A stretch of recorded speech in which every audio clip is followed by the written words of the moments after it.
Welcome to This Week in Gastroenterology. This week we're covering 10 notable papers spanning hepatocellular carcinoma and liver disease management, colonoscopy quality and colorectal cancer biology, and new directions in inflammatory bowel disease diagnosis and treatment. Let's dive in.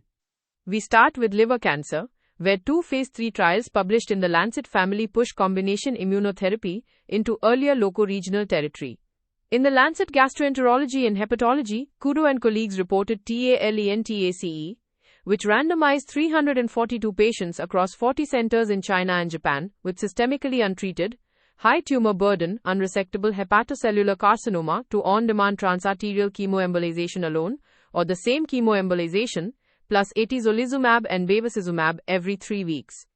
The primary endpoint of chemoembolization, progression-free survival, time to untreatable progression, chemoembolization failure, or death, favored the combination, with a median of just over 11 months versus about 7 months, a reduction in the risk of that composite event of roughly 30%. Importantly, overall survival remains immature, and was reported only at the first pre-specified interim analysis, so this is a delay of progression signal, not yet a survival claim. Alongside it, in the Lancet itself, Sun and colleagues reported TALENTOP, which asks a different and rather bold question. If a patient with macrovascular invasion responds to systemic therapy, should you take them to the operating theater? Nearly 500 treatment-naive patients with macrovascular invasion but no extrahepatic disease received induction, atezolizumab plus bevacizumab, and the 201, who had at least stable disease and were judged resectable, were randomized to resection followed by 12 months of the same systemic therapy, or to maintenance therapy alone. Median time to treatment failure was about 20 months with surgery versus roughly 12 months with maintenance, a 40% relative reduction in the hazard. That benefit came at a cost. Grade 3 or 4 treatment-related adverse events were nearly twice as common in the surgery arm, close to 2 in 5 patients, and there were 2 treatment-related deaths after surgery, including one from liver failure. Taken together, these trials support a more aggressive multimodal posture in advanced hepatocellular carcinoma, but both use composite progression endpoints rather than mature overall survival, and the surgical question in particular demands careful multidisciplinary patient selection. Staying with the liver, 2 papers reframe how we manage risk and bleeding in cirrhosis. In clinical gastroenterology and hepatology, Janko and colleagues randomized 57 procedures in patients with cirrhosis and abnormal clotting parameters to rotational thromboelastometry guided transfusion or standard of care. Roughly 3/4 of procedures were high bleeding risk. Prophylactic blood products were given before 71% of procedures in the viscoelastic guided arm versus 97% under standard care, with a shift away from fresh frozen plasma toward cryoprecipitate, and critically, no major procedure-related bleeding in either group, and no difference in thrombosis, length of stay, or mortality.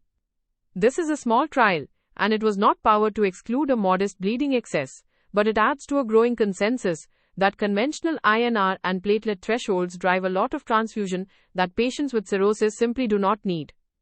Complementing that, a review in Gut from Jeffrey and colleagues argues, we should stop treating a hepatic venous pressure gradient of 10 mm of mercury as the destination, and instead, use non-invasive tests to predict the events patients actually care about. They note that clinically significant portal hypertension carries roughly a 29% 4-year risk of decompensation versus about 10% without it, and that elastography-based and blood-based models anticipate the non-invasive estimated risk score, the portal hypertension decompensation score, achieve prognostic accuracy comparable to invasive pressure measurement, with the advantage of repeatability over time. Their call is for standardized, classical decompensation endpoints and outcome-based language rather than surrogate thresholds. Now to colonoscopy quality, where this week gives us a technology trial, a consensus document, and a provocative challenge to the whole adenoma-carcinoma timeline. In the American Journal of Gastroenterology, Nishikawa and colleagues randomized 606 patients to standard colonoscopy or to an additional artificial intelligence-assisted second forward view examination of the right colon. Right colon adenoma detection rose from about 28% to just over 36%, an absolute gain of 8.5 points, driven by small flat lesions in the ascending colon, and the benefit held regardless of endoscopist experience.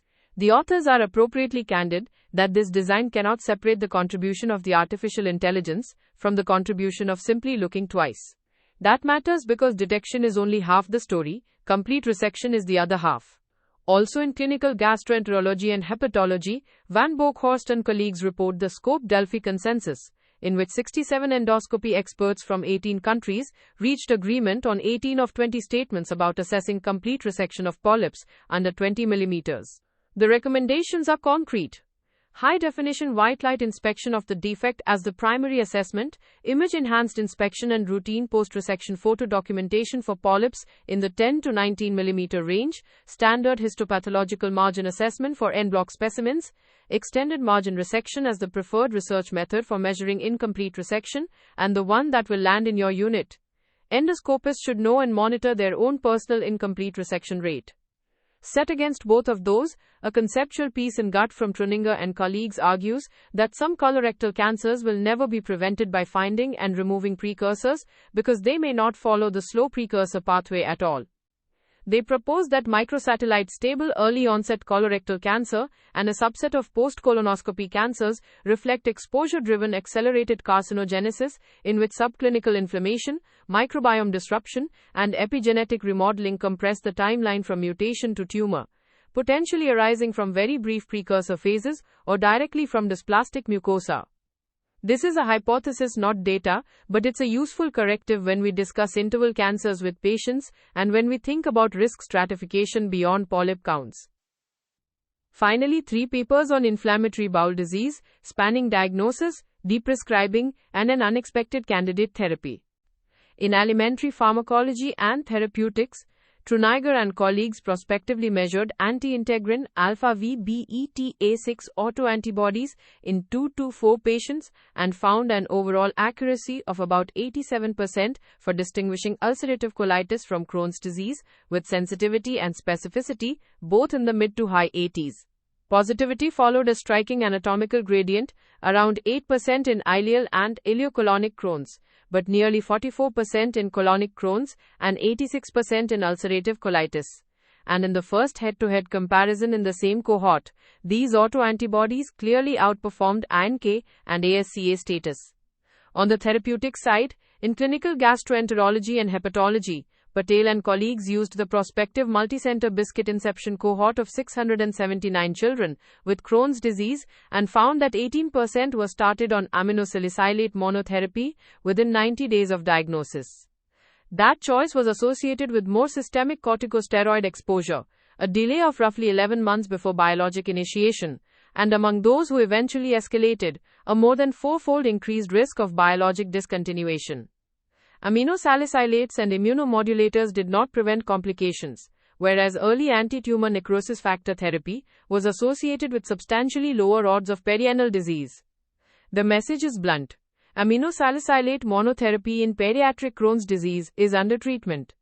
More speculative is a matched cohort study in inflammatory bowel diseases from Alkini and colleagues, in which 150 patients with ulcerative colitis, started on liraglutide or semaglutide for metabolic indications, were matched to 150 who were not. Symptomatic remission at 12 weeks was about 67% with a GLP-1 receptor agonist versus roughly 25% in controls, an independently associated roughly 6-fold increase in the adjusted odds, and notably weight loss itself did not explain remission.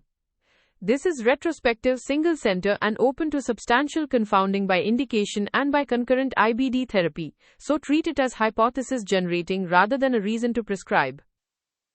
If you only have time for one paper this week, make it the Pediatric Crohn's disease cohort in clinical gastroenterology and hepatology.